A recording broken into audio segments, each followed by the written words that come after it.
Ladies and gentlemen, this is Joe's Classic Video Games back with another cool arcade game repair video for you today. We have got this old school Midway Seawolf in. We had one in before and sold it, and we've had this one sitting around for a while, so we brought it in and we're going to try to fix it up. Well, we're not going to try, people, we're going to actually do it.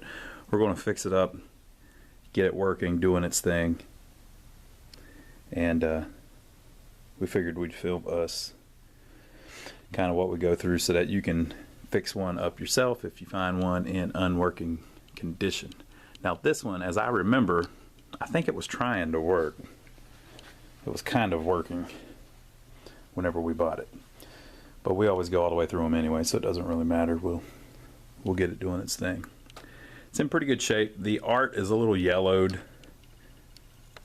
but that's fine. And it's all there. Has some scratches on it.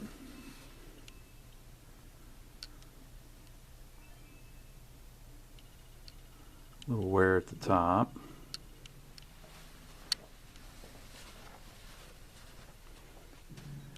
Looking pretty good on this side.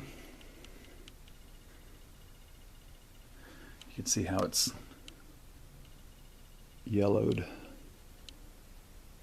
Likely nicotine. May or may not come off, but I don't want to, like, I'm fine with it the way it looks. We can try to clean it up and get it nice and white again, but if it's going to take some of the other paint off, I'd rather just leave it how it is. So we'll have to be very careful with that. Of course, the front has a lot of areas that are yellowed. It looks like it's showing up pretty good in the camera. The you can see where it's kind of blotchy looking, white and yellow. All right, and it's got trim down on the bottom step. Our other one, I don't think, had that. So I don't know if that's original or not, but it looks really good. So I'm gonna check that out and see if it's original. I'm gonna leave it one way or the other because they did such a good job with it. I guess they may have, that may have made the step permanent or something. I don't know, but we're gonna leave it like that. I like the way it looks, and they also put it on the bottom around. Yeah, it looks really good, so I'm going to leave it like that.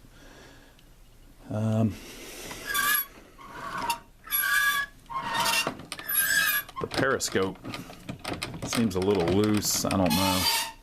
We'll have to check that out too. But whenever we get one, the first thing that we do is we open it up, look inside of it, and see if everything seems to be in there, if anything's just hanging in it that is going to short out with something. You know, if you've got a wire hanging, or maybe the monitor's been removed and it's in the bottom of the game. So we're going to check all that out first. So let me, we'll go around to the back of it, take the back doors off, and let's see what kind of condition this thing's like inside. So I'm looking at it a little bit. I'm finding some interesting stuff. This step pulls out and works like it's supposed to. So basically, they put a step on the game so that a kid could stand on it and reach the periscope, right?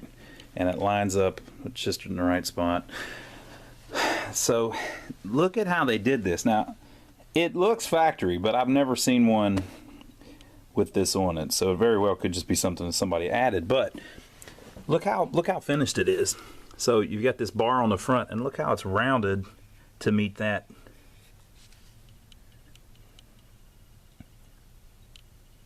Right? And it's not the same way on the other side.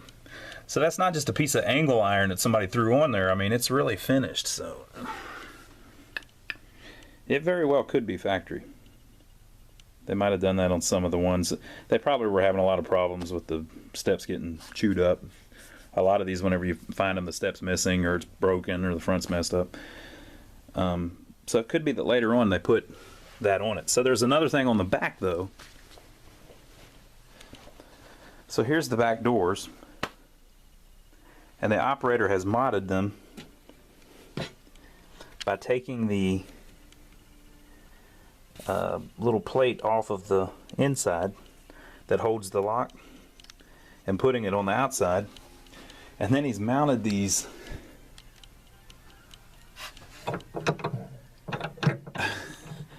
I don't even know what the hell these are, but it sticks through the door enough that you can put like a pin through it or a little padlock around it.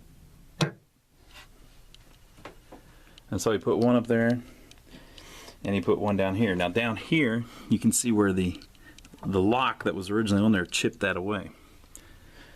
So if the guy went through all that trouble to do that, he probably went through the trouble to bend that metal on the front step too. But maybe you kind viewers can tell me if you've ever seen one like that.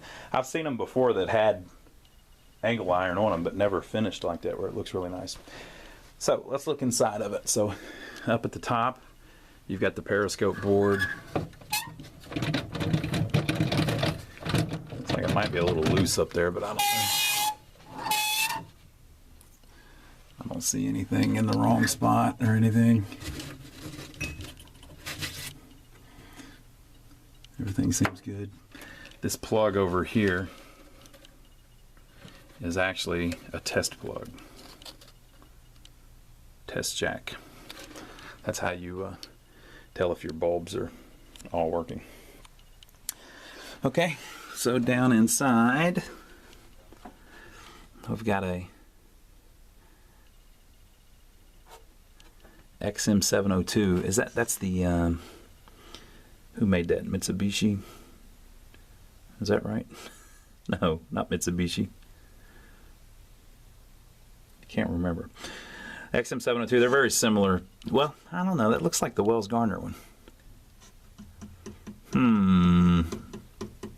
Looks very similar to the Wells Gardner one, but we'll rebuild that. We've got the original power supply over here.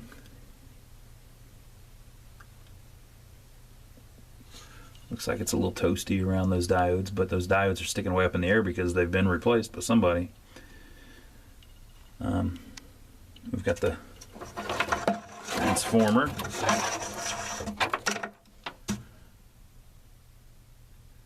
That all looks good. We've got the game board. It's a little dirty, but I don't know what that's from. And then the main board. It's the one with 8 proms. Ooh, that's fun. You probably can't see anything in there. You might be able to see that. And then up here is the soundboard. So, you know what? Everything looks pretty clean. And I believe that it was trying to work back whenever we got it. So, let's plug it in. We plugged it in. It's going crazy. The neck glow is there on the monitor, so it looks like the monitor's at least trying to work. So your number one suspect is voltage is off the power supply, so we'll check that first. Or you know what? We'll check some voltages, but then we'll pull the power supply and see if we can rebuild it. So here is the power supply board removed from the game. I checked the voltages, and they were all there. So this is actually still doing its job, but I'm going to go ahead and rebuild it because we have to anyway. So, no time like the present. It's had a little bit of work done to it. And if you look on the back, it's had more work done to it. So it looks like a couple diodes burnt up and then were replaced at some point. So we'll see if we can clean that up a little bit. That's fine there. That's fine there. So basically, to rebuild one of these, if you know that it's working, basically all you need to do is replace the capacitors. Of course, it's had some replaced, so, you know. This one needs it, though. Look at that. Yuck. So we'll replace some of the capacitors. I'll check these out and see if they look like they're recent jobs. And we'll check all the diodes. But if a diode was bad, you'd be missing a voltage. So this isn't going to be our problem, but we'll get it where it's pretty much done, and then we can put it back in the machine and not have to worry about it anymore. Oh, a lot of people ask, why don't you put switching power supplies in the games? We do in some games, but in some games they have a like a reset line.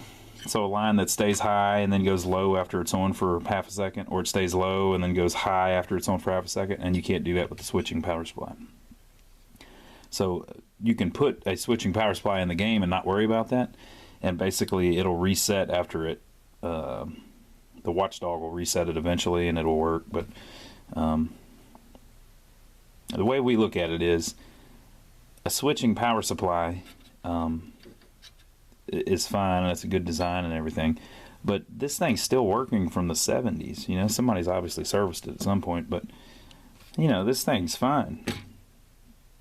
Just fix it. It'll keep working. I could hack all the wires and, you know, wire in a switching power supply. But this power supply, for instance, sends 18 volt, or it might come out of the transformer, but it sends 18 volt. Yeah, I'm pretty sure it comes out of the power supply. It sends 18 volts to the board for some lights. It sends like I think there's a 22 volt line. You can't do that with the switching power supply. And it's you kind of chasing your tail. You might as well just fix the original design. It's lasted all this time. It's very simple, you know, just some little transistors and resistors that never go bad. Some diodes that are easy to replace, some caps that are easy to replace. If you hack it all up and put a switcher in there, it'll make it a little easier to swap, I guess, because you just unscrew the wires. But this one, you just plug in the plug. I mean, I don't think they're more reliable. I honestly don't. It's just that people are willing to throw them away because they're cheaper. So if you put a new switching power supply in it and it dies in 10 years, you just throw it away and put another $25 power supply in it. So I can understand that. But on something like this, where part of the draw of it is that it's an original machine from the 70s, the freaking 70s, it's that old.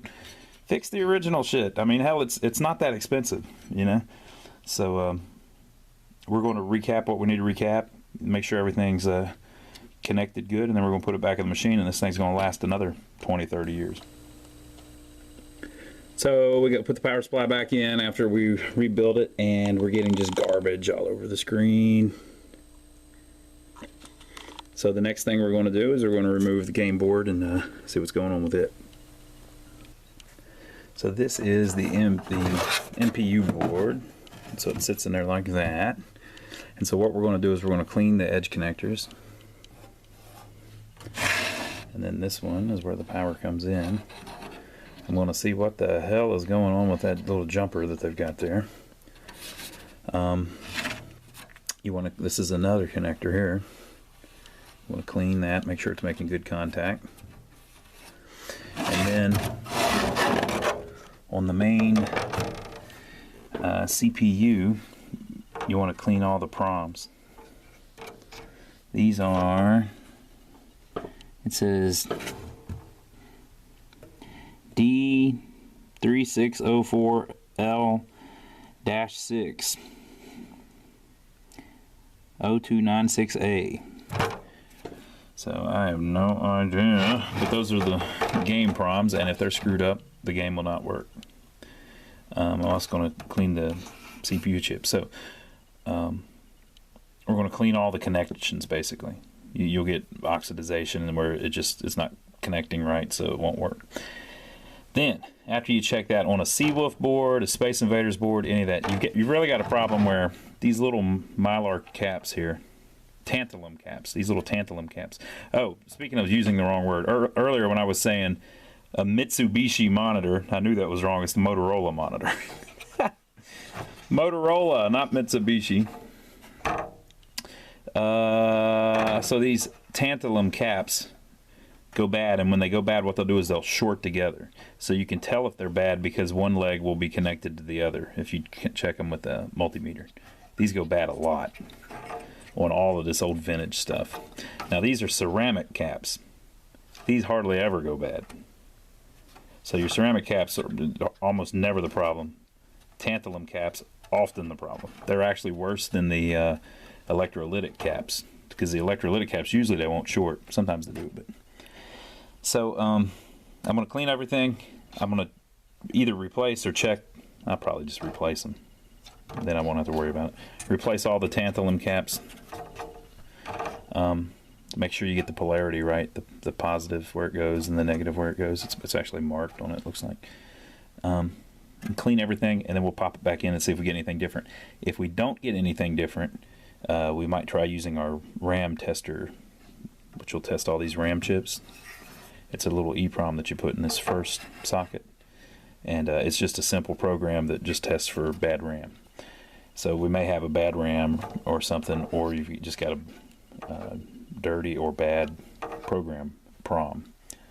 So we'll clean everything, put it back. If it won't run on these PROMs, then we'll try the RAM test and see if it'll just run that code. So, time to clean and replace capacitors. Alright, so we're ready to put it back in the machine. There was all kinds of stuff messed up on it. There was a couple caps that had snapped loose. These are just, I think they call them ripple caps or something like that, that they put on each chip just to take the, I think it's to make the 5-volt steady all the way across the board. These little caps here were electrolytic, so we replaced all of those. These caps are connecting whatever this voltage is here to this main board, and one of the lines had broke loose, so we soldered that back. We cleaned up all the edge connectors, of course. Cleaned all the chips, cleaned the CPU. I like to just straighten all the caps too, or they're to make sure the legs aren't bent touching something, so we got all that. Cleaned all the socketed chips. On these, the crystal will actually pull right out of the board. It fits in a socket. So we put that in and out a couple times just to make sure it's making good contact. We replaced all of the tantalum caps around the RAM. I've seen those short like 7 or 8 different boards. I've seen those short on. The sockets all look pretty good. I didn't see any problems with the sockets. But then on these transistors are used to control the lights for the explosions on the whenever you hit a boat, and then they're also used for the lights in the periscope. So a bunch of these had been replaced, and 3 of them were bad, so I went ahead and replaced them, the ones that were bad again. And I think we're ready to at least try it. We'll try it and see what we get. And like I said, if we can't get it to boot with these proms, I'm going to have to change some stuff around, because I can't burn new proms, and I can't even read them to see if they're right. So if it won't boot up with those proms, we're in trouble with that. So what I'll have to do is change the strapping over here. See those little jumpers? What that's doing is it's connecting, all of these chips are connected together, and so all the 5 volts and the 12 volts and all that, whatever voltages they have run into it, and a couple of the address lines are connected together on all of the chips. So what these little jumpers are doing over here is they're connecting, it's so that you can change what types of chips you put in those sockets. So if they're set like this, then you can put these proms in it, and so it sends 5 volts to whatever pin needs 5 volts, and it sends 12 volts to whatever pin needs 12 volts or whatever, and address line number 11, or whatever, it tells it which pin is address line number 11. Well, if you change these chips out to maybe like a bigger one, so that you don't need 8, maybe you only need 4, you have to change these straps. So all of that's listed in the manual. It's a little confusing, but hopefully we won't even have to screw around with it. But if we do, that'll be next. So we're going to slide it in, see if it'll come up the way it is, and if it won't, we're going to have to reburn some ROMs, put all new ROMs in it, and all of that. So wish us luck. All right, folks, it looks like it's up and running, but the monitor's messed up a little bit. See, it says Seawolf, insert coin, high score. There's the ship. Watch, it's going to shoot. Actually sync the ship. We don't have any sound yet. Oh, you know what? I think I unplugged the soundboard earlier. Let me plug that back in. All right, so I plugged the soundboard back in. I haven't heard anything yet. It's telling us that our game is over. Seawolf.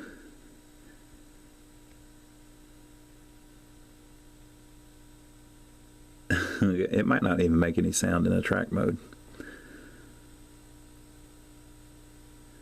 Very cool. Well, I think we're up and running. So I think the next thing that we need to do is work on the monitor, see if we can get it working a little better. I can adjust it now. I could adjust it down, but see that line at the top above the ship? That shouldn't be like that. Basically, it's shrunken. It needs to have more deflection. So I'm gonna pull the monitor out next and see if we can rebuild that and get it looking better.